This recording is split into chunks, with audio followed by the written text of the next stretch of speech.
Well, we are always happy to welcome in and say good morning to Kansas U.S. Senator Roger Marshall in our studios here on KCMO. Senator, good morning. Thanks for being here. What brings you to town this week? Well, Pete, good morning. It's always great to be on 95.7 FM and 710 AM. Both of them right. now. That's incredible. All the way, we stretch all the way past Manhattan, We're getting basically to Manhattan now on a good day. So this thing's a flamethrower out there. Yeah, well, secretly, I'm here trying to recruit the Royals and Chiefs to Kansas City, Kansas. But the real reason is the CFTC Commodities Futures Trade Commission was here in town this weekend in Overland Park, a big training education convention type of thing. First time they've been here in years. So it's great for them to go out and talk to the producers. A lot of folks from K-State Ag was here as well. And a little education on how to use those futures markets to help risk management in your agriculture area. Oh, that's pretty great. Now, over the weekend, of course, I know you were well aware of what was going on.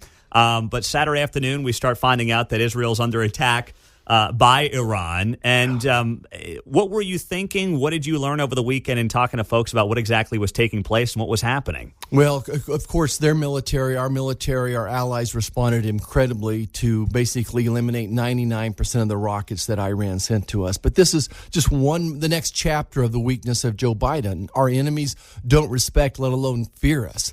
How many red lines does Iran have to cross before there's some type of retaliation? Think back to Ronald Reagan, what President Reagan did in a similar situation. 1988, one of our American ships hits an Iranian mine, severely damages the ship. How does Ronald Reagan respond? Well, he responds with Operation Praying Mantis. And essentially what we did is we took out a lot of Iran's oil derricks out in the Persian Gulf, and we also attacked and sunk several of their Navy ships as well. So we never invade their sovereignty, but yet sent a message. Joe Biden instead helps Iran out. He releases some of the sanctions on them. Look, in my mind, you cannot be both pro-Iran and pro-Israel. You have to choose one or the other. Israel is a friend in need, right? So a friend in need is a friend indeed. They've stood beside us. We should stand beside them. Iran is only going to respond to some type of physical retaliation. They're not going to respond by counseling and lectures. Do you think that they perceive weakness out of the United States? Oh, absolutely. That's absolutely. Joe Biden has given us war through weakness. President Reagan, President Eisenhower gave us peace through strength, but Joe Biden, war through weakness. And then what does this mean going forward? What do you want to see us, the United States, do on behalf of Israel, if anything, in the wake of what happened on Saturday? Well, look, Iranian proxies have killed 3 Americans already. They've launched attacks on hundreds of American forces in the Middle East already. I think there has to be some type of retaliation. And at the same time, I'm not the warmonger. I don't want the powder keg going off all across the Middle East. I understand the complexity of this. Mm-hmm. We need to stop Iranian nuclear development. We need to stop it in its tracks. If Israel responded by taking out the Iranian nuclear developments, I wouldn't be upset with that. Do I think Americans should go in there and do that? I think it's on the table, but there needs to be some type of retaliation. Yeah. Roger Marshall, Kansas U.S. Senator, is here on KCMO. So let's tie this in to a wide open border. The world's a mess. We don't know who's coming into the country right now. And Alejandro Mayorkas, Homeland Security Secretary, you guys are trying to get an impeachment hearing on his behalf, and you can't get any movement right now in the Senate on this. What is going on? Because we see the headlines, but why is this happening? Yeah, Pete, we were talking offline earlier about how important it is to be the majority. So right now the Democrats control the majority in the Senate, and they are going to table the impeachment trial. For the first time in American history, there's not going to be an impeachment trial after the articles are presented to the Senate, unless the person had died or had resigned as well. So 17 for 17 times. So he's about to change precedent and really make this impeachment process meaningless for the future. So Chuck Schumer, the Democrats control the agenda. They're going to table this, not allow us to have a trial. All it would take is 2, perhaps 3 Democrats to step across the line and say, we need an impeachment trial. So think about those purple states. You just hope that the good people in Montana, in Ohio, Wisconsin, Michigan, Nevada, those swing states whose senators are up for re-election are listening. And if not, they're going to be held accountable in November. But how is it bad politics, even if you're in a bluish state, to not at least go ahead with the because that's what we're talking about. We're not talking about the true impeachment. We're talking about just having the impeachment hearing, right? Right. So this issue is so damning. It is so hurtful to the Democratic Party that they don't want this on be the story. They don't want it to be the story. If you turn on certain stations at night, they've got Trump derangement syndrome. That's all they talk about. And they're not talking about this impeachment trial right now. All they're talking about is Donald Trump, Donald Trump. And this would almost force some of those networks to maybe talk about the 11 million people that have crossed the border illegally under Joe Biden. They may have to talk about the 2 million gotaways, the 250,000 Americans that have died from fentanyl poisoning. Now, to play devil's advocate on this, though, what would an impeachment of Mayorkas really do to policy of the administration? Right. So, we all understand that Mayorkas is doing Biden's bidding. We all get that he's just the enforcer of these. But number one is America is demanding some type of accountability. So as a member of Congress, this is our way of holding the administration accountable for not enforcing the law. By law, the Security Defense Act of 2006 requires the White House, Joe Biden, to maintain operational control of the border. I don't think you can get a jury of Americans together where anyone say they have operational control. So it holds them accountable. I do think public opinion drives these impeachment trials much more than I would have recognized in the past. And I think eventually, it's part of the recipe to holding Joe Biden accountable in 200 days. We've got Roger Marshall in the studios here on KCMO Talk Radio. So we're just basically waiting now, right? It's just a waiting game, and you're not optimistic about the outcome here. You think they're just going to kick this thing down the road, and we're never going to have this hearing? Right. So Tuesday, we will get the articles of impeachment, I think about 2 or 3 o'clock Eastern time. And then we have 24 hours to have all the senators sworn in.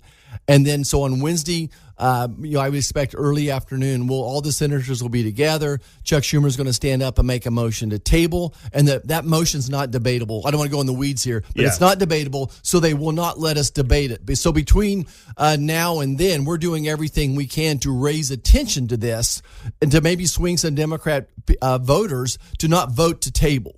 So make no mistake about it. A vote to table this is a vote to keep the borders open. Gotcha. Okay, so you've got it. Is it just a simple majority? You got to get to 51? Simple majority to table this, and it's not debatable. Once he makes that motion, we don't have to even be recognized. Patty Murray is the president pro tem. She'll be overseeing this. We would even be satisfied with sending this to some type of a conference or to some type of a committee of senators, which has been done in the past for folks that aren't the president. So I think there's some, again, this is against the Constitution, what they're doing right now. And this will come back to bite them in the butt. Pete, think about this. If this goes through, if they table this, you will never see an impeachment trial of a president who's in the same party as the Senate. Does that make sense? Yeah. So going forward, that whoever's in the Senate, if you're the same party as the president, you would just simply table an impeachment trial. That was not the intent of our founding fathers when they wrote the Constitution. It was not. I hope I know, Manchin's a common sense, level-headed guy and a buddy. Hopefully you can swing him around to maybe one other, right? That's what it would take. Yeah, exactly. And you think that John Tester up in Montana, it's a state that President Trump won by, 16 or 20 points. Yeah. He's up for re-election. In Ohio, Sherrod Brown is up for re-election, a state that President Trump's going to win by 12 points. So those are the two folks that you would think could be sweating bullets right now. Not to mention, the Kirsten Sinemas and the Joe Manchins of the world. That's a good point. All right. What's going on with the post office, by the way? We get complaints all the time. Oh, my gosh. Post office is a mess, not getting my mail. I know the price of a stamp is now 70-something cents. It just went up for like the third time in 6 months. Yeah. But you're trying to get to the bottom of this. Yeah. I know it's got to be bad in rural parts of Kansas, too. But what's going on there? Well, Bidenflation is, of course. Listen, people have been complaining about this for over a year, and I want to give Senator Josh Hawley credit for launching an investigator general investigation, and they found out that a third of the mail is late here in the Kansas City metro area. A third of the mail. Only a third of it. So the standard is 92% should be delivered within 3 days. A third of it is going beyond the 3 days. Wow. So that's but one example. And then we said, well, what's the why is the how come? And what they found is that, number one, imagine this, mismanagement. Number two is lack of training. And number three is not enough people. But the incredible thing is they have more people now than they've had in over a decade. Is that right? But yet, the amount of letters that the U.S. mail is going down. By the way, we just bailed out them. It's like to the tune of, I think, $40 billion to their retirement plan for the postal workers. And This is just a typical government bureaucracy that is inefficient. So it's broken. It is absolutely broken. We're going to have the U.S. Postmaster General in front of one of my committees this week, and we'll be asking him the question, what's his plan to fix the problem? Well, good, because and I don't go a lot, but every time I go to the post office, I mean, there's a line of 10 people. There's one or two people at the front desk, and there's half a dozen people in the back doing I don't know what. It's like, can I get some service around here? So it's frustrating. I'm glad you're going after that. Yeah, it's just amazing. And unfortunately, this chapter, this is in the same book multiple times every day. Our farmers can't talk to their NRSC officers. You need a passport. It takes 2 years to get a passport unless our office intervenes. By the way, if your listeners are having problems with passports, if your veterans are having any problems, if you have listeners struggling with Social Security, Medicare, have them call our office here in Johnson County. I don't remember the phone number, but marshall.senate.gov. All right, you can find it. Great job, Roger Marshall on KCMO Talk Radio. Next time you're here, I want to hear how serious you are about the Royals and Chiefs going across the state line. How about the Royals? 8-2 at home. We blew a win yesterday. We got to throw strikes as well. We got a good pitching staff. Royals, I hope they're. I'm not going to quite go on a limb and say they're for real yet, but it's fun watching them. Hope they have a great season. Hey, it's the best start this team has had in almost a decade at this point in April. Yeah, it's got to be. They're first in the league right now. They're struggling on the road a little bit, but they got a good pitching staff. We know for the Royals to be successful, they have to have a good pitching staff. May have to pick up a closer. I'm not sure. I haven't got to see the closers pitch much, but we need a closer to step up. Well, you love it. Roger Marshall in our studios here on KCMO 95.7 FM.